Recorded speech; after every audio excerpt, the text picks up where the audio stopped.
Alrighty, without further ado, I just want to transition and introduce the irreverend, the pastor of disaster. I don't know. Brian's going to come and talk to us. We've been working through some stuff as a church. I like it. Hey, I'm not going to lean on that. That's going to be weird. That was instinctive, but we're not going to do that. I'm also, Gabriel, is it going to work? Do you want me to open this up? It's going to work? All right. I'm getting my, what I'm supposed to talk about, showing to me there on the magic screen in the background. Do you want me to just use this? Is that easier? I just want to be able to see it, that's all. Yeah, and then everyone else can see that one. All right, yeah, that works.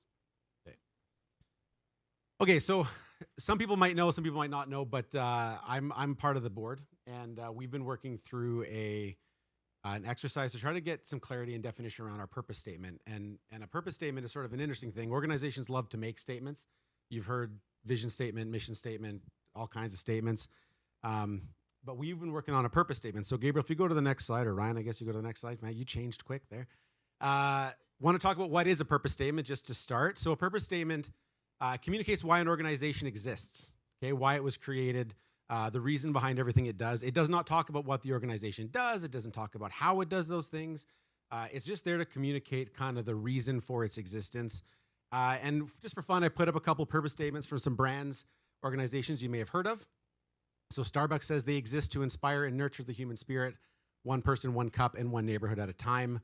Coca-Cola is here to refresh the world, make a difference, Kellogg's, etc. Now, there's a lot of opinions out there about how good they are doing at achieving those purposes, but that's not for today's discussion. Really, what we're trying to say is an organization will often do some work to try to get clarity around why it's here and what it is that it's trying to achieve. And if you go to the next slide, the reason that they do that and the reason why we wanted to do that is because a purpose statement guides decision-making. In fact, if you don't use it to guide decision-making, it's actually kind of useless. It's a thing on a plaque or on your website, but you actually have to apply it and use it to make decisions because the power is not in the statement itself. It's in how you then use that to guide the way that you lead the organization. And so the other reason to go through something like this is that when you do it, it is actually a lot of discussion. There's a lot of people involved. There's a lot of like working it around back and forth, sort of massaging it out. And when you go through that exercise, you get really clear on why we're here. You get really clear on what matters to the organization and to us as people. You also get really clear on what doesn't matter. And the distinction there is actually super important because there's things that we know are super important to us at Vintage. Any one of us could probably put our hand up and say, oh yeah, this, that, the other thing. We'd all have our opinions on that.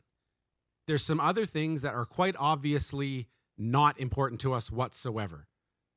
Those two things are the obvious ones. Where churches sometimes get themselves into trouble is in this middle group of things that are not obviously awesome or obviously not awesome. They're kind of sort of okay, but they're misaligned with your purpose. And they're misaligned with what it is you're trying to get to, the reason why you're here. And those kinds of things can take up a lot of time. They can take up a lot of energy. They can take up a lot of money. And they're really not advancing the organization in any meaningful way. And they're sneaky because they don't actually look obviously unimportant or obviously bad, right? But they can still take you off course. And so when you go through this exercise, you're able to get really clear on what it is that we will absolutely cling to and then what it is that we're going to let kind of float off. And it might be a good thing, but we're not going to think about it. So we set out to develop a purpose statement. On the next slide, just want to talk about how we did that.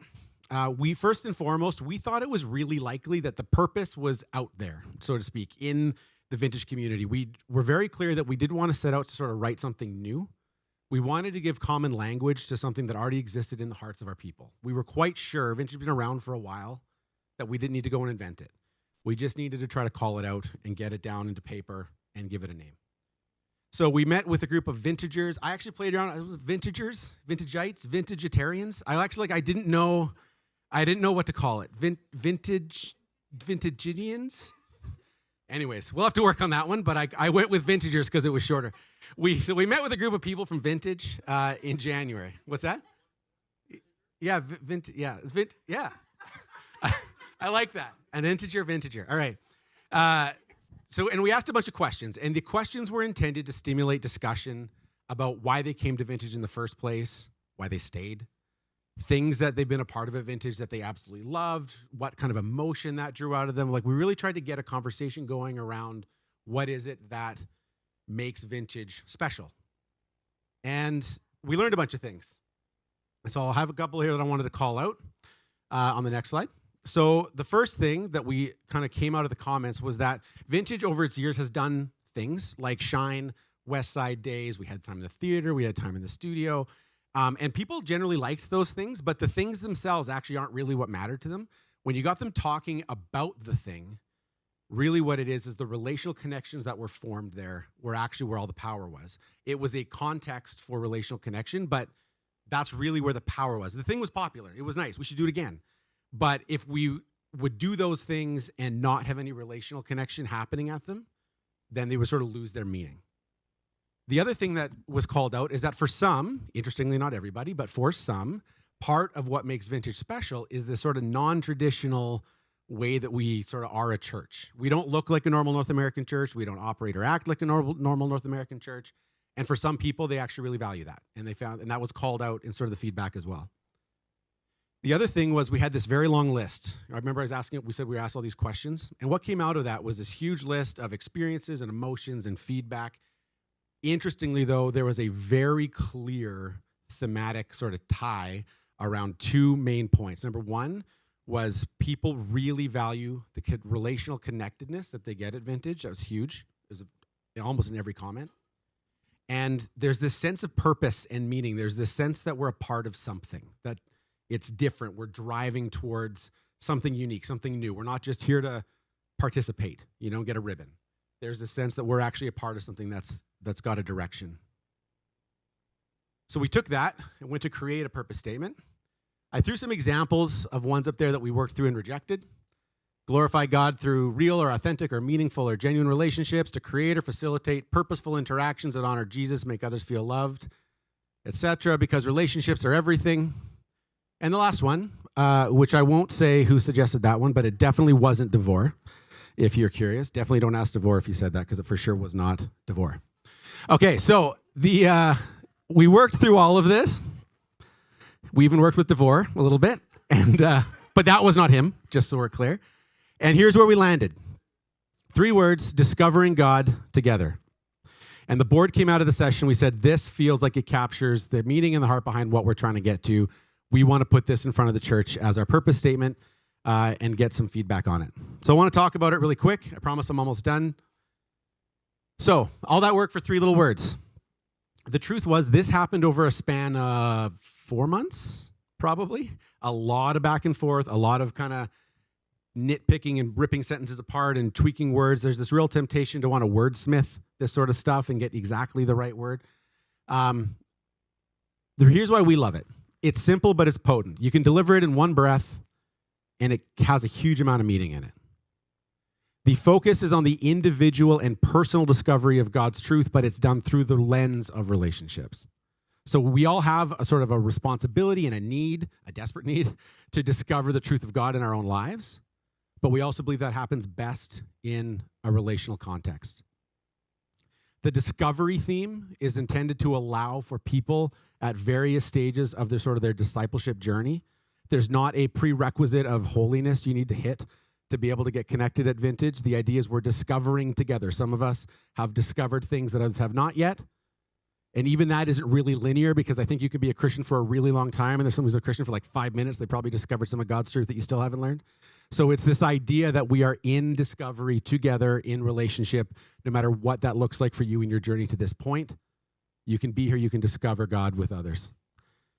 And it connects a strong relational thread from the discovery session in January. Our people at Vintage do not want to observe church. They do not want to consume church. They want to live it. They want to feel it. They want to be in relationship together. And this phrase ties all that into one quick, compact.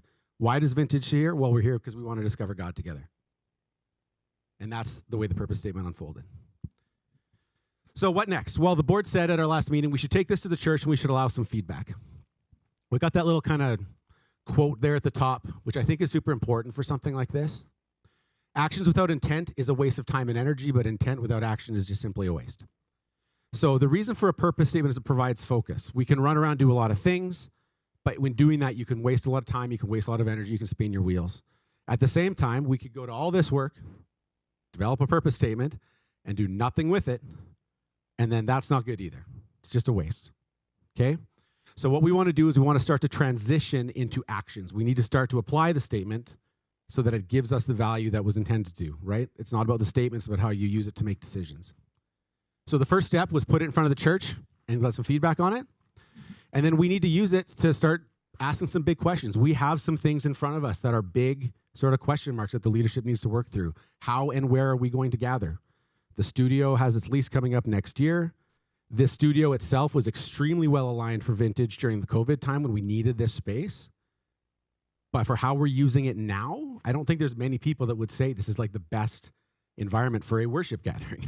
Like, talk to the band, ask them what they think. But like, it's a challenge. The acoustics aren't very good. We don't have the right setup. Like, it's hard to get too many people in here. It won't really support growth.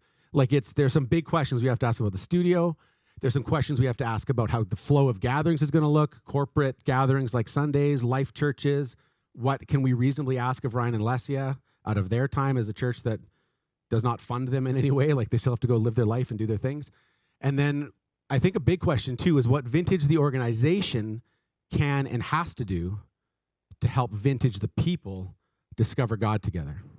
And I think there's some, on the flip side of that, there's some things that the organization must absolutely not do. Otherwise, we will start to look like every other North American church because we'll centralize the discipleship effort around leadership, which is really not in the Bible. You can look for it, but it's not there.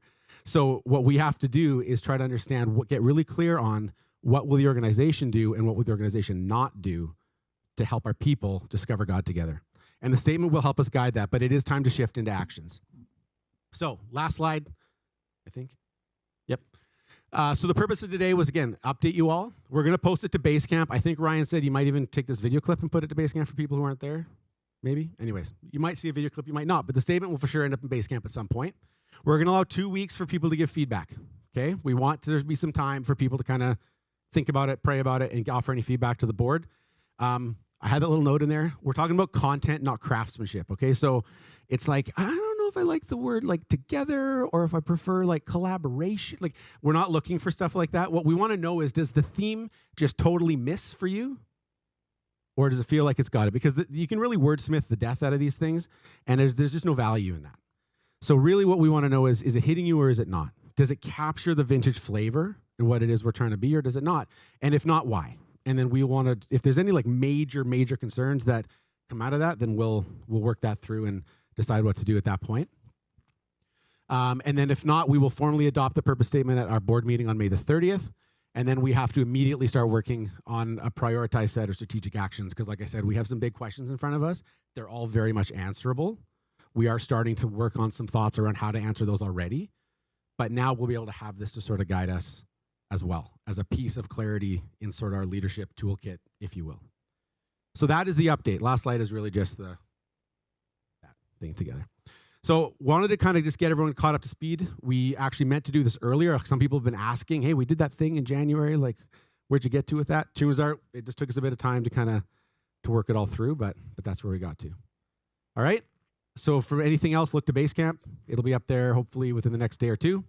And we'll give you guys a couple weeks to think on it, pray on it, and give any feedback. Thanks.